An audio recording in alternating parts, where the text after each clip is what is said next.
तो भाई लोग कैसे हो। आज मैं आप लोग के लिए लेके आया हूँ महाठग। चलिए कहानी स्टार्ट करते हैं। किसी समय रामपुर गांव में शंकर नाम का एक निर्धन किसान रहा करता था।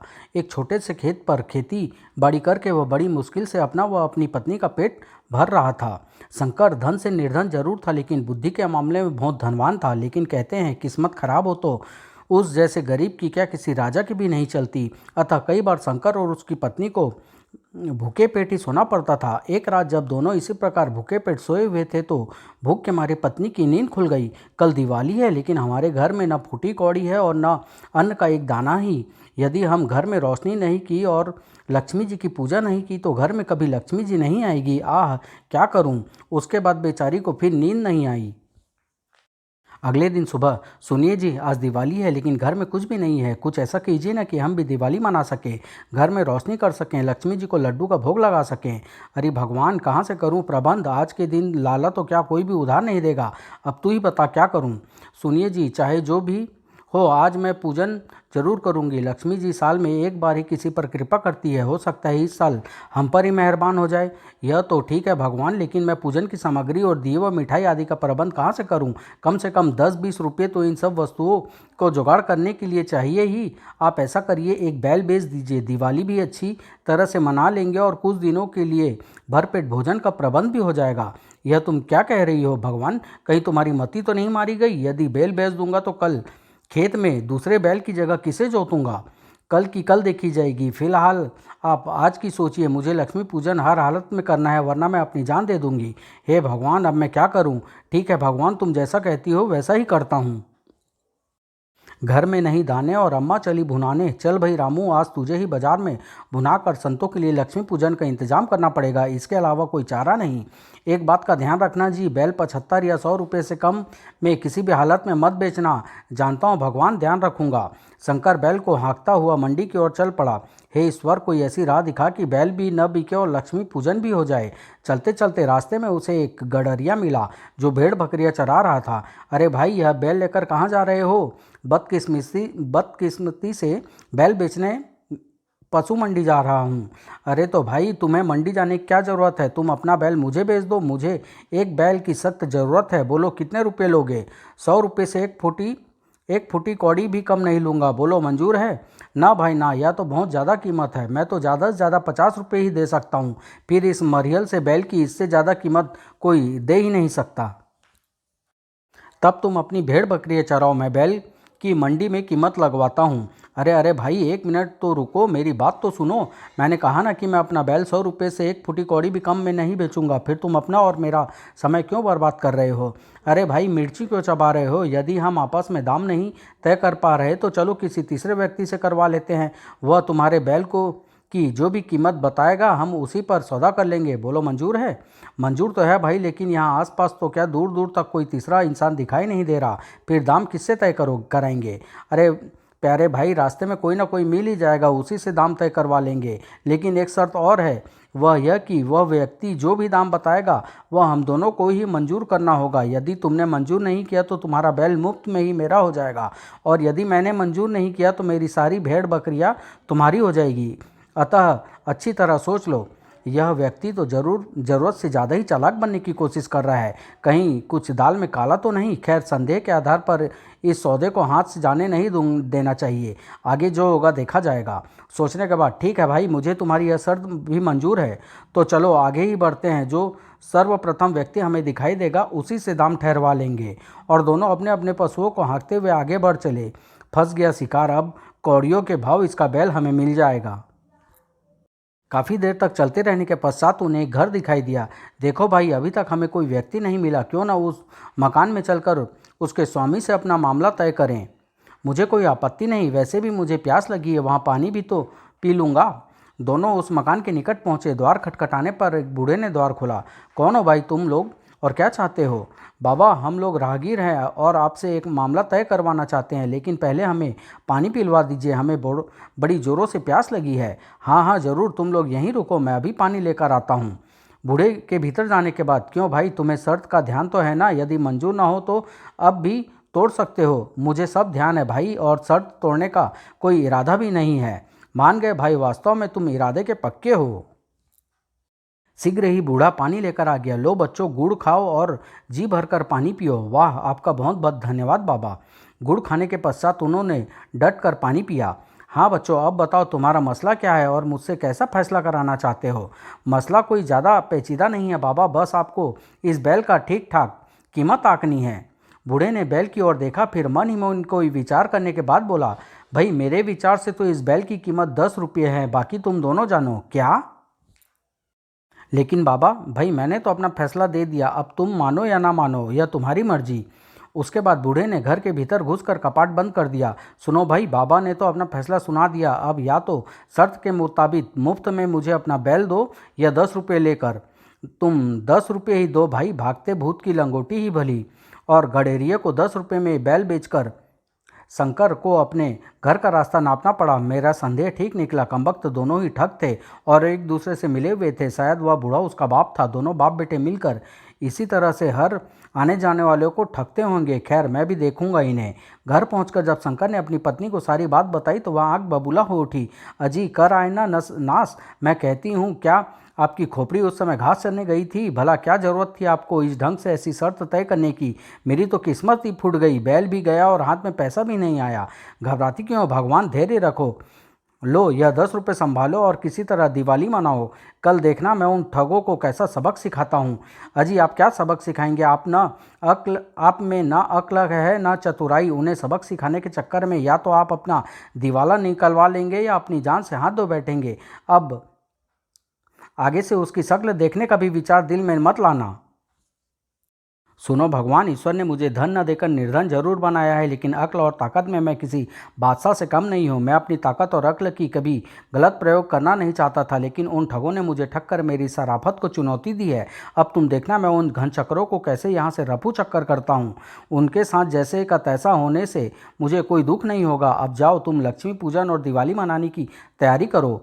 बुझे मन से शंकर की पत्नी ने लक्ष्मी पूजन किया और दिवाली मनाई।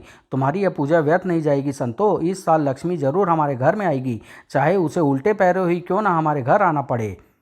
अगले दिन दोपहर का भोजन करने के पश्चात शंकर ने एक जवान स्त्री का रूप धारण किया और अच्छा भगवान, मैं चल रहा हूँ, हो सकता है मुझे लौटने में देर हो जाए, तुम चिंता न करना। ए जी, न जाने मेरा दिल क्यों तेजी से धड़क रहा है। यदि तुम्हें कुछ हो गया तो आखिर वे ठग हैं, यदि वे ठग है तो मैं महा ठग हूँ। तुम जरा भी चिंता न करो, बस आराम से घर में बैठकर मेरी खोपड़ी के चमत्कार को देखने की प्रतीक्षा करो। अच्छा, अब मैं चलता हूँ। हे ईश्वर, मेरे सुहाग की रक्षा करना। वह गडरिया वास्तव में एक ठग था और उस समय भी उसी स्थान पर किसी शिकार को फंसाने के लिए भेड़ बकरियां चरा रहा था। उस पर दृष्टि पड़ते ही शंकर ने स्त्रियों के स्वर में जोर जोर से रोना शुरू कर दिया। आए, यह स्त्री कौन हो सकती है? कपड़े तो इसने अच्छे पहन रखे हैं और किसी भले घर की बहू लगती है, लेकिन यह रो क्यों रही है? पता लगाना चाहिए, हो सकता है इससे भी कुछ कमाई हो जाए। तुम कौन हो जी और रोती हुई कहाँ जा रही हो? मुझे बताओ, हो सकता है मैं तुम्हारे किसी काम आ सकूं।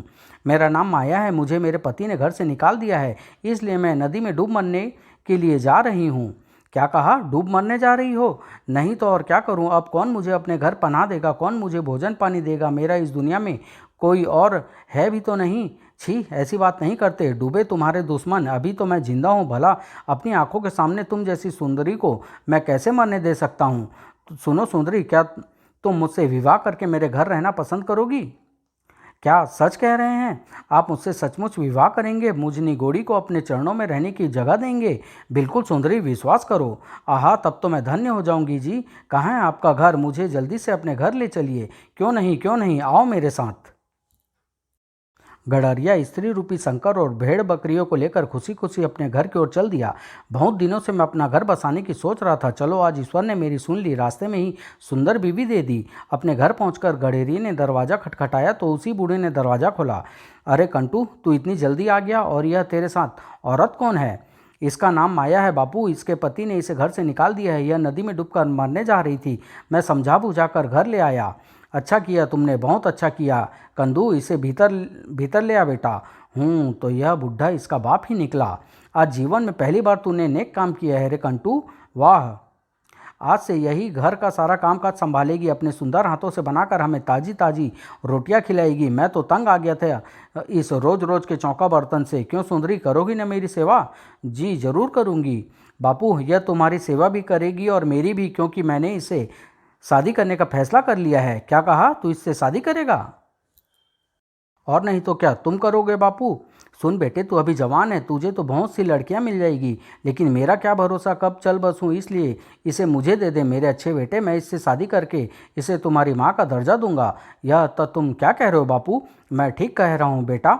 जब बूढ़े ठग ने अपने बेटे को पर खूब जोर डाला। अच्छा बापू, तुम ही कर लो इससे शादी, मैं कोई दूसरी ढूंढ लूंगा, लेकिन अब तुम मुझे भरपेट भोजन परोसो ताकि मैं कुछ देर आराम करके किसी शिकार को फंसाने निकल सकूं, वरना आज खाली हाथ ही लौटना पड़ेगा। अच्छा अच्छा, तू बैठ, मैं अभी खाना लगाता हूँ। सुंदरी, रसोई घर में खाना तैयार तैयार रखा है, तुम जरा लाकर मुझे और बेटे को परोस दो। जी अभी लाती हूँ, यह तो मेरे लिए बड़े सौभाग्य की बात है। शीघ्र ही, और लो बेटा। बस और नहीं मेरी अच्छी माँ, तुम्हारे आने की खुशी में आज तो बहुत खा लिया। भोजन करने के पश्चात कंटू ने कुछ देर विश्राम किया, फिर अच्छा बापू, मैं जाता हूँ, रात देर से आऊँगा, इसलिए तुम सावधान रहना। तू जरा भी चिंता न कर बेटा, आज जरूर तुझे कोई अच्छा शिकार मिलेगा। कंटू के जाने के पश्चात कंटू चला गया। अब हम दोनों अकेले हैं। पहले मैं घर की एक एक चीज़ तुझे दिखा दूँ, फिर हम आराम करेंगे। तू भी क्या याद रखेगी कि इस बार तेरा पाला किसी रईस से नहीं बल्कि एक छोटे मोटे राजा से पड़ा है। शर्माती क्यों है? बूढ़े को बुढ़े को बुढ़ापे में स्त्री मिलने की इतनी खुशी हुई थी कि वह घर की एक एक वस्तु के साथ साथ अपना छिपा हुआ धन भी उसे दिखाने लगा। देखा भगवान, यह यह जो तुझे घास आदि दिखाई दे रही है ना, दरअसल उसके नीचे एक गड्ढा है जिसमें सोने के सिक्कों से भरा एक मटका रखा है। आप सच कह रहे हैं जी? क्या आप इतने धनी हैं? और नहीं तो क्या, तू क्या समझ रही थी कि तेरा पल्ला एक भिखारी बूढ़े से बन गया है? तुझे और धन दिखाता हूँ। मुझे तो विश्वास ही नहीं होता जी। खैर चलिए। फिर बूढ़ा उसे एक दूसरे कमरे में ले गया। देख, इस गोबर के ढेर के नीचे भी एक मटका दबा है जिसमें हीरे जवाहरात भरे हैं। सुनिए जी, मैंने कभी जवाहरात नहीं देखे, जरा दिखाइए ना जी। ठहर, अभी दिखाता हूँ। बूढ़े ने गोबर का ढेर हटाया। हे भगवान, यह मटका तो सचमुच हीरे जवाहरातों से भरा है। वास्तव में आप किसी राजा से कम नहीं, और मैं किसी रानी से। अरे भगवान, अभी तो मेरे पास ऐसे कई मटके हैं। ठहर, तुझे वह भी दिखाता हूँ। फिर गोबर के ढेर को पुनः मटके के ऊपर डालकर बूढ़ा उसे दूसरे कमरे में ले गया। बूढ़ा स्त्री पर प्रभाव जमाने की गर्ज से काफ़ी देर तक अपनी सारी धन संपत्ति उसे दिखाता रहा। यह है लाखों रुपए के हीरे। आओ अब तुम्हें बस अब मुझे और कुछ नहीं देखना है जी। इतनी सारी धन संपत्ति को देखकर तो मेरा सर चकराने लगा है। आइए अब चलकर आराम करते हैं। तो चलो आराम ही करें, बाकी की चीज़ें तुम्हें बाद में दिखाऊंगा।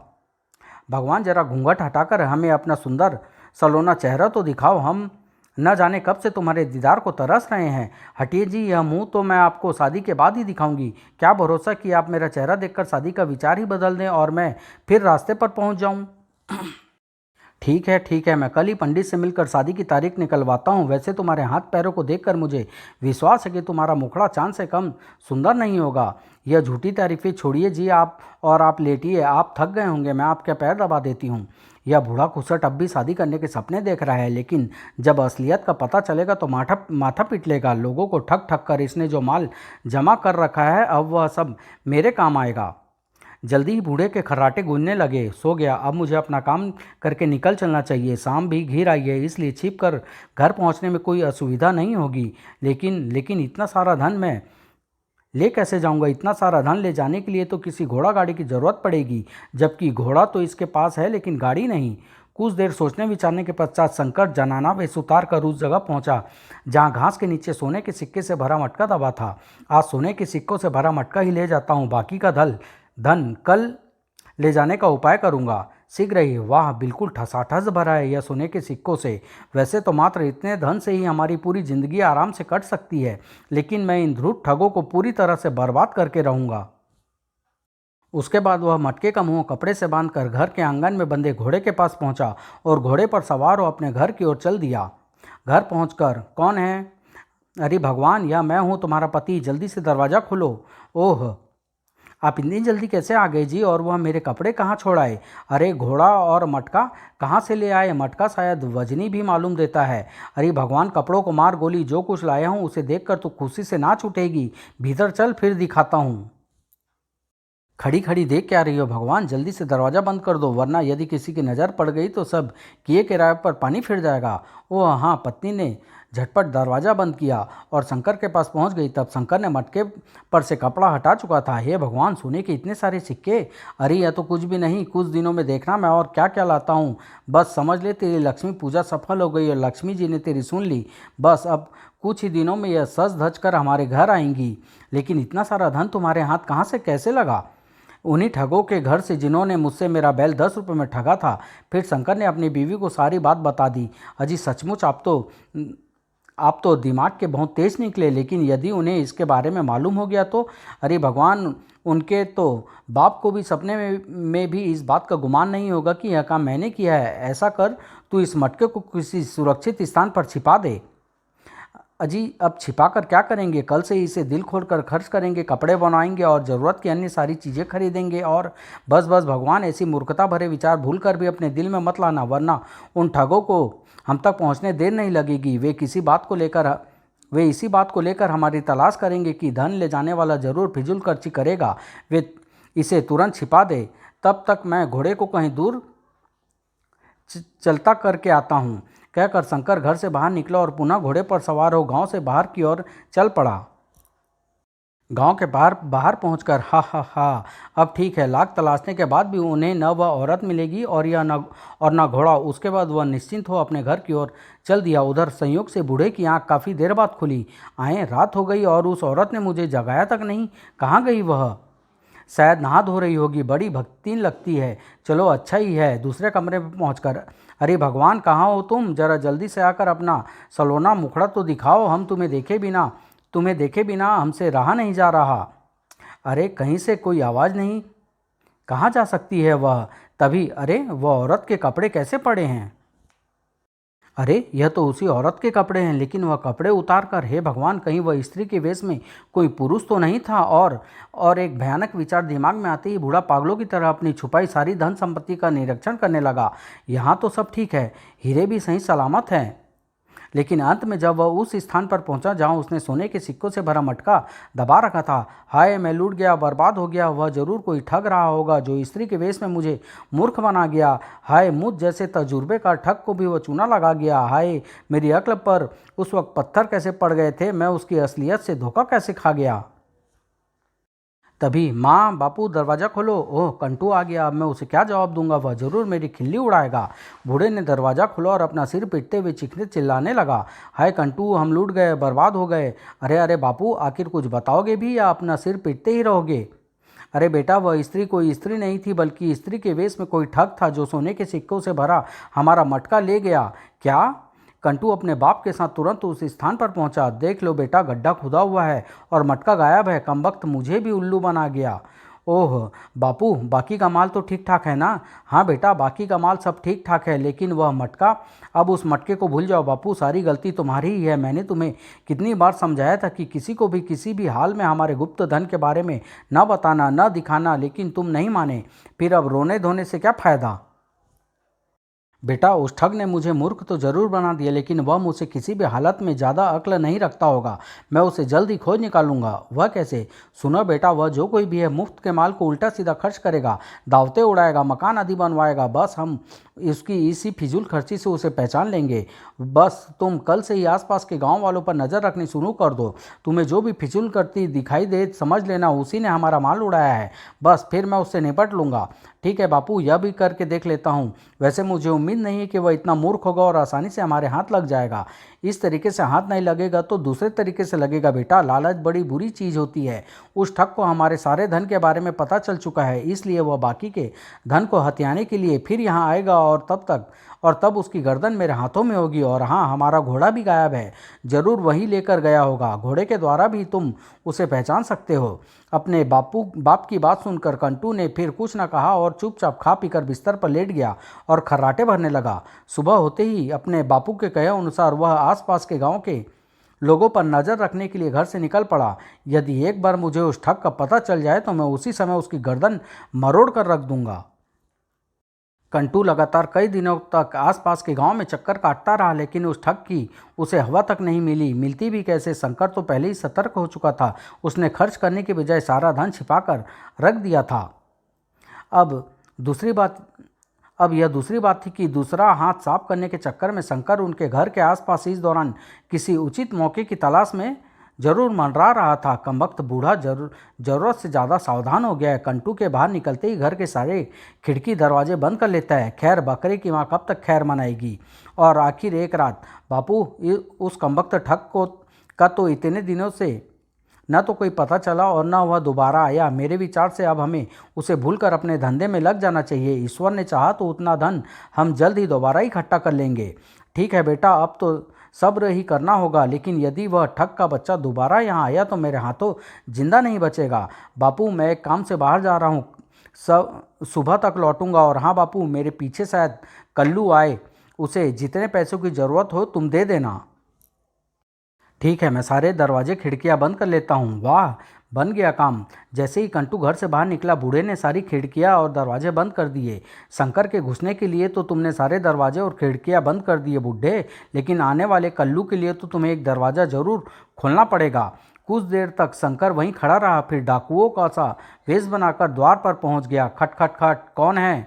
चाचा, ओ चाचा, दरवाज़ा खोलो। मैं हूँ कल्लू। कंटू ने मेरे बारे में आपसे कुछ कहा होगा। हाँ हाँ, ठहरो, अभी खोलता हूँ। और जैसे ही बूढ़े ने दरवाज़ा खोला, हाय मैं मर गया।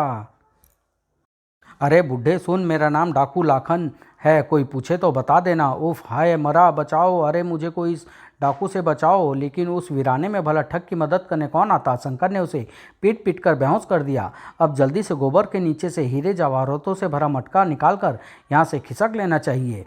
शंकर ने गोबर के ढेर से झटपट मटका निकाला और उसमें भरे सारे जवाहरात एक कपड़े में उलट दिए। फिर कपड़े की पोटली कंधे पर लाद कर अपने घर की ओर चल दिया। घर पहुंचकर आहा, इतने ढेर सारे हीरे जवाहरात, अब तो हमारे घर में किसी वस्तु की कोई कमी नहीं होगी। ज़्यादा खुश मत हो भगवान, जल्दी से इसकी भी गठरी बांध और कहीं छुपा दे। यह हार तो कम से कम मुझे पहन लेने दीजिए ना जी। बिल्कुल नहीं, जब तक वह ठग यह गांव छोड़कर कहीं दूर नहीं चले जाते, इनमें से एक भी चीज़ का प्रयोग करना खतरे से खाली नहीं होगा। ए जी, आखिर वे ठग कब कब यहाँ से जाएंगे और कब हम इस धन का प्रयोग करेंगे? बस कल सुबह मुझे एक बार और उनके घर हाथ साफ करने जाना होगा। उसके बाद मुझे विश्वास है कि वे कई दूर चले जाएंगे। अजी, अब आपको अपनी जान खतरे में डालने की क्या ज़रूरत है? इतना सारा धन तो हमारी 7 पुश्तों के लिए भी काफ़ी है। यह बात तुम नहीं समझ सकोगी भगवान। उन्हें यहाँ से भगाने के लिए उन्हें एक चोट और पहुँचाने की ज़रूरत है। अच्छा, अब छोड़ो इन बातों को और जल्दी से इस पोटली को कहीं छिपा दो और मुझे खाना दो, और बड़े ज़ोर से भूख लगी है। पोटली को छिपाने के पश्चात दोनों ने पेट भर कर खाना खाया, फिर आराम से पड़कर सो गए। उधर अगले दिन सुबह जब कंटू घर वापस लौटा, आए दरवाज़ा कैसे खुला पड़ा है? बापू कहाँ गए? ओह, बापू को कितनी बार समझाया कि लापरवाही ना बरता करे, लेकिन लगता है उनकी अक्ल पर वास्तव में पत्थर पड़ गए हैं। अभी खबर लेता हूँ उनकी। लेकिन बापू के कमरे में पहुंचते ही कंटू के होश उड़ गए। हे भगवान, बापू बापू, क्या हुआ बापू? तुम्हारी यह हालत किस शैतान ने की है बापू? ओह, यह तो बेहोश है, अब मैं क्या करूं? जल्दी से किसी वैद्य हकीम को बुलाकर लाना चाहिए, वरना बापू के प्राणों को खतरा हो सकता है। कंटू किसी वैद्य हकीम को बुलाने पास के गांव जा रहा था कि मार्ग में दवा दारू करा लो, मरीज का इलाज करा लो, जख्मों पर दवा लगा लो, हर मर्ज का शर्तिया इलाज। ईश्वर का शुक्र है कि हकीम रास्ते में ही मिल गया और समय बच गया। वास्तव में वह हकीम और कोई नहीं, शंकर ही था। उसने हकीम का रूप यह सोचकर धारण किया था कि कंटू अपने बाप का इलाज कराने के लिए किसी वैद्य की तलाश में जरूर निकलेगा। हकीम जी, मेरे बापू घर में घायल पड़े हैं, शायद किसी चोर लुटेरे ने उन्हें बुरी तरह मारा है। क्या आप उनका इलाज करने की कृपा करेंगे? मैं आपको मुंह मांगा पैसा दूंगा। तब तो हम जरूर तुम्हारे बापू का इलाज करेंगे बच्चा, और शर्तिया इलाज करेंगे। चलो जल्दी से मुझे अपने घर ले चलो। घर पहुंचने पर यह देखिए हकीम जी, डाकू लुटेरे मेरे बापू का क्या हाल करके छोड़ गए हैं। वह तो देख ही रहा हूँ बच्चा, तुम जल्दी से गर्म पानी ले आओ, तब तक मैं इन्हें बिस्तर पर लेटाता हूँ। ठीक है, अभी लाया। शीघ्र ही कंटू एक भिगोने में पानी गर्म करके ले आया। बड़ी बेरहमी से मारा है कम वक्तों ने। खैर बच जाएंगे, लेकिन बच्चा अब तुम इनकी चिंता छोड़ो और अपने घर की सूध लो। देखो डाकुओं ने तुम्हारे घर में क्या क्या लूटपाट की है और क्या क्या सामान ले गए हैं। आप ठीक कहते हैं हकीम जी, मैं अभी जांच कर आता हूँ। कंटू ने जब सारे गुप्त धन की जांच की तो हीरे जवाहरातों से भरा मटका गोबर के ढेर के नीचे से नादारत पाया। उफ, यह भी उसी ठग का काम मालूम पड़ता है जिसने कुछ दिन पहले सोने के सिक्कों से भरा मटका उड़ाया था, वरना और किसी को भला क्या मालूम कि लाखों का माल इस गोबर के नीचे छिपा है। कंटू जब वापस लौटा तो हकीम के रूप में शंकर बूढ़े ठग की मरहम पट्टी करके उसे होश में ला चुका था। बेटे कंटू, बापू अच्छा बच्चा, मुझे मेरी फीस दो ताकि मैं चलूँ। हाँ, रात को आकर एक बार इन्हें फिर देख लूँगा। ठीक है हकीम जी, आपकी बड़ी मेहरबानी। हकीम यानी शंकर को मुंह मांगी फीस देकर विदा करने के बाद, तुम्हारी यह हालत किसने की बापू? मेरे जाने के बाद कौन आया था यहाँ? तेरे दोस्त कल्लू के रूप में कोई डाकू आया था। फिर बूढ़े ने सारी बात अपने बेटे को बता दी। बापू, अब मुझे पूरा विश्वास हो गया है कि डाकू लाखन और कोई नहीं बल्कि वही ठग है जिसने कुछ दिन पहले औरत के रूप में तुम्हें मूर्ख बनाया था। ओह, इस बार वह क्या ले गया? हीरे जवाहरातों से भरा मटका। हाय, बूढ़ा पुनः बेहोश हो गया। बापू, बापू, होश में आओ बापू। कंटू ने अपने बाप को होश में लाने की बहुत कोशिश की लेकिन सफल नहीं हो सका। अब यदि गांव से किसी वैद्य या हकीम को बुलाने जाता हूँ तो वापस लौटते लौटते रात हो जाएगी। अच्छा यही होगा कि उसी हकीम के आने का इंतजार करूँ। वह रात को आने के लिए कही गया था। तभी कंटू को कुछ ध्यान आया। रात को तो मुझे योगी के साथ मिलकर एक मोटी आसामी को लूटना है। मैंने उसे समय भी दे दिया है। फिर बापू के पास कौन ठहरेगा? उफ, अब या तो बापू को अकेला छोड़ना होगा या फिर किसी तरह हकीम को ही उसके पास ठहरने के लिए राजी करना पड़ेगा। यही करूँगा वरना मोटा धन हाथ से निकल जाएगा। रात होते ही हकीम के वेश में शंकर फिर वहाँ पहुँच गया। आप बहुत अच्छे मौके पर आए हैं हकीम जी। आपके जाते ही बापू फिर बेहोश हो गए थे और अब तक होश में नहीं आए। कोई बात नहीं बच्चा, हम अभी उन्हें होश में लाए देते हैं। आह, मैं कहाँ हूँ? लो बच्चा, मरीज होश में आ गया। अब मेरे लिए और क्या सेवा है? मैं आपका एहसान ज़िंदगी भर नहीं भूलूंगा हकीम जी। बस एक उपकार मुझ पर और कर दीजिए। हाँ हाँ, ज़रूर बोलो बच्चा। मुझे किसी बहुत ज़रूरी काम से बाहर जाना है। यदि आप रात भर मेरे बापू के पास बैठ जाए और उसकी देखभाल करें तो मैं आपको मुँह मांगी रकम दूंगा। यदि ऐसी बात है तो तुम निश्चिंत होकर अपने काम पर जाओ बच्चा, हम तुम्हारे बापू को संभाल लेंगे। आपका बहुत बहुत धन्यवाद हकीम जी। अच्छा तो मैं चलता हूँ। बेटा ज़रूर, बेटा ज़रा जल्दी वापस आना। न जाने मुझे क्यों डर सा लग रहा है। अच्छा बापू। कंटू के घर से जाने के कुछ देर बाद ही, हा हा हा बूढ़े, मैं कोई हकीम नहीं हूँ, वही औरत और डाकू लाखन सिंह हूँ जिसने तुझे 2 बार लूटा। ओह न नहीं। और फिर शंकर ने बूढ़े की अच्छी खासी पिटाई करनी शुरू कर दी। उफ, मुझे मत मारो। पिटाई करने के बाद शंकर ने उसे पलंग से बांध दिया। सुन बूढ़े, इस बार मैं तेरे हीरे की पोटली ले जा रहा हूँ। अगली बार आऊँगा तो तेरा बाकी का धन भी ले जाऊँगा। तू ठग है तो मैं महा ठग हूँ। उसके बाद शंकर ने उस कमरे में जाकर हीरो की पोटली समेटी जहाँ बूढ़े ने उसे दिखाई व छिपाई थी। फिर एक बार और बूढ़े को घुड़की देने के बाद वह अपने घर की ओर चल दिया। अगले दिन जब कंटू वापस लौटा, अरे बापू, तुम्हारी यह हालत किसने कर दी और वह हकीम कहाँ गया? मेरी यह हालत उसी हकीम ने की है बेटा। वास्तव में वह कोई हकीम वकीम नहीं था बल्कि वही ठग था जो 2 बार हमें लूट चुका था। इस बार वह हीरो की पोटली ले गया और धमकी देकर गया है कि अगली बार वह बाकी का सारा धन भी लूट कर ले जाएगा। ओह बेटा, मुझे तो वह कोई साधारण या छोटा मोटा ठग नहीं लगता। जरूर वह कोई महाठग है जो हमारे पीछे हाथ धोकर पड़ गया है। यदि हम यहाँ से तुरंत ही न भागे तो हो सकता है कि एक दिन हमें रास्ते का भिखारी बना दे। इसलिए अच्छा यही होगा कि हम आज ही अपना बचा कुचा धन समेटकर यहाँ से कहीं दूर निकल चले जहाँ उसकी साया भी हम तक ना पहुँच सके। तुम ठीक कहते हो बापू, उस महाठग से पार पाना आसान काम नहीं। मैं माल समेटता हूँ, तुम सफ़र की तैयारी करो। ठीक है। और ठग बाप बेटे ने उसी रात अपनी भेड़ बकरियों को साथ ले घर छोड़ दिया चले गए। अब चलकर यह खुशखबरी संतों को सुनाऊं। कल सुबह भोर की किरणें दुनिया की तमाम खुशियां अपने आगोश में समेटकर हमारे घर छोड़ जाएगी। हा हा हा। और फिर घर पहुंचकर शंकर ने जब अपनी पत्नी को सारी बात बताई तो वह भी खुशी से उछल पड़ी। आहा, इसका मतलब यह हुआ कि उनके जाने के साथ ही हमारे जीवन पर छाया अंधकार दूर हो गया और अब हमारा घर उजालों और खुशियों से भर जाएगा।